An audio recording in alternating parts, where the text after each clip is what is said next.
महाकाल की नगरी उज्जैन में एक और प्रसिद्ध मंदिर है जिसका नाम श्री मंगलनाथ जी मंदिर है। ये मंदिर क्षिप्रा नदी के किनारे स्थित है। यहाँ दो प्रथाएं हैं। एक तो ये कि जितने भी श्रद्धालु यहाँ आते हैं उनकी पहली कोशिश ये होती है कि क्षिप्रा नदी में स्नान किया जाए। दूसरा, जो हिंदू धर्म के अनुसार मंगल दोष होता है उसके निवारण की पूजा मंगलनाथ मंदिर में होती है। और आप देख सकते हैं कि हमारे आसपास जितने भी श्रद्धालु हैं वो जजमान बने हुए हैं और उनके पास कई सारे पंडित हैं जो उनकी पूजा करा रहे हैं मंगल दोष के निवारण।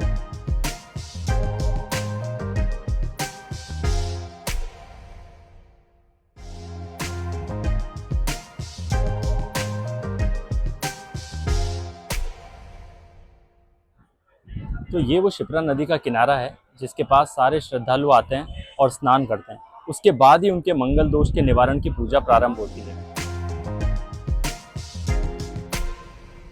यहाँ जब मैं मंगलनाथ मंदिर के प्रांगण में घूम रहा था तो मुझे एक पंडित जी मिले और मैंने उनसे बात करने की कोशिश की है और उन्होंने बात करने के लिए हामी भरी है। तो 2 मिनट आ रहा हूँ मैं, ये थोड़ा सा ले ले इंटरव्यू। थोड़े से व्यस्त है भैया जी, मैं कोशिश कर रहा हूँ कि उनसे बात। पंडित जी, सबसे पहले तो अपना समय देने के लिए धन्यवाद। मैं और शायद ज्यादातर लोग बस यही जानना चाहते होंगे कि मंगलनाथ जी का जो मंदिर है उसकी क्या विशेषता है और जितने भी श्रद्धालु यहाँ आते हैं वो क्या कारण यहाँ आते हैं।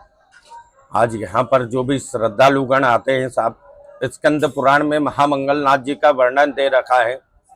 यहाँ पर जन्म कुंडली, वर्ष कुंडली, लग्न कुंडली, चलित कुंडली, गोचर कुंडली, मास कुंडली, नवांश कुंडली, वर्तमान कुंडली, अष्ट कुंडलियों के द्वारा मांगलिक दोष बनता है।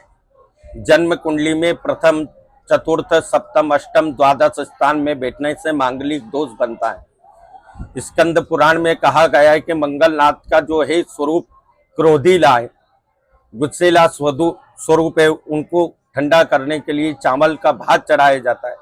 भगवान का पंचामृत से लेपन करके चावल का भात दिया जाता है। जजमान सपरिवार पूर्णता रूप से मन की मनोकामना बोली जाती है। इसके अंतर्गत जजमान को जिसको भी मांगलिक दोष रहता है, स्वभाव से चिड़चिड़ापन, क्रोधीलापन, रोगीपन, व्यापार में रुकावटें, बिजनेस कोई कर रहा था उसमें रुकावटें, बीच में अंतराल में जन्म से लेकर के 12 वर्ष की आयु तक जो रहता है मंगल का स्वरूप नहीं माना जाता है। 12 वर्ष के आयु के बाद में जो है मंगल का प्रभाव दिखना प्रारंभ होता है। 18 वर्ष के आयु तक वह चिड़चिड़ापन, रोगीलापन बना रहता है। 18 वर्ष के आयु के अंतर्गत 28 वर्ष के आयु तक वो शारीरिक पीड़ाओं से विद्या के क्षेत्र में बलवान नहीं बन पाता है, व्यापार के क्षेत्र में बलवान नहीं बन पाता है।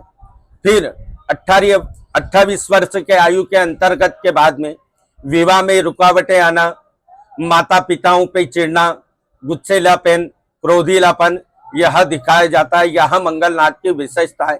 इसलिए भगवान मंगल का भात पूजन करने जजमान लोग यहाँ पर आते हैं और पूजन करके उनको यह शांति प्राप्ति होती है। जय श्री महाकाल। जय श्री महाकाल। जय श्री महाकाल।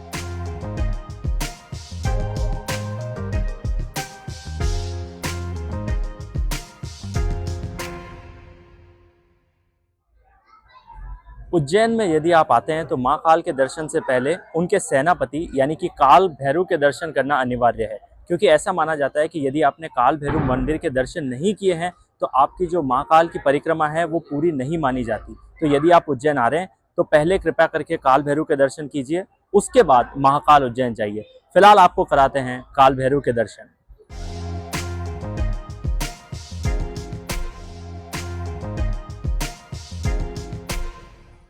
काल भैरव जी के मंदिर के साथ उनके गुरुजी गुरु धृतराय का भी मंदिर है। ऐसा माना जाता है कि गुरु धृतराय से ही अपना सारा ज्ञान काल भैरव जी ने प्राप्त किया था।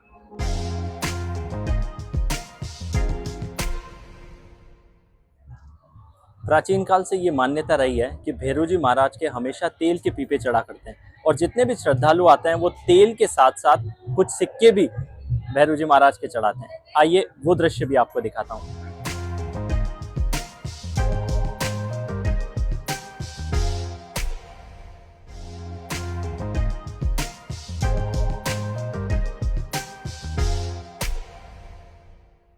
उज्जैन के अपने इस ट्रिप में मैं फाइनली आ चुका हूँ महाकाल के दर्शन करने के लिए।